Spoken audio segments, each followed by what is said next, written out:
টানা একদিনের বৃষ্টির জেরে জলমগ্ন কোচবিহার শহর।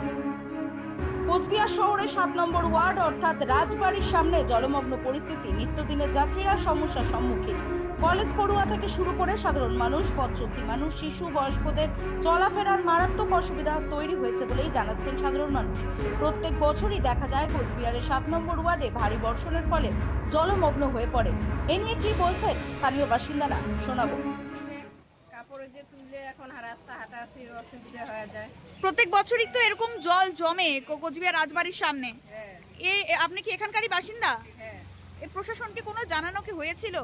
না, এই যে এই রাস্তাটা এত ব্যস্ততম, পাশাপাশি সামনেই কলেজ রয়েছে, বাস স্ট্যান্ড রয়েছে, এই যে এত জল জমে, বাচ্চা কাচ্চাদের স্কুল নিয়ে যেতেও তো অসুবিধার মধ্যে পড়তে হয়।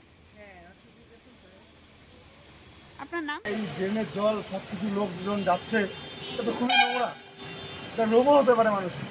টানা একদিন মানে একদিনের বৃষ্টির জেরে এরকম একদিনের অবস্থা। বৃষ্টির জেরেই এই প্রত্যেক অবস্থা। বছরই এটাই দেখা যায় এখানের এই চিত্রটা। কি বলবেন, কি প্রশাসনকে কোনো জানিয়েছেন? এবার ড্রেন সব পরিষ্কার হয়েছে।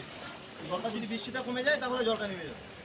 আচ্ছা, মানে এই যে জল জমার যে ব্যাপারটা এবং একটা দিনের বৃষ্টির যে এত জল, সাধারণ মানুষের তো অসুবিধার একটা সম্মুখীন হতে হচ্ছে। অসুবিধা তো হচ্ছেই, একদম এই যে নোংরা, সব নোংরা জল, তো সব ড্রেনের জল নামছে।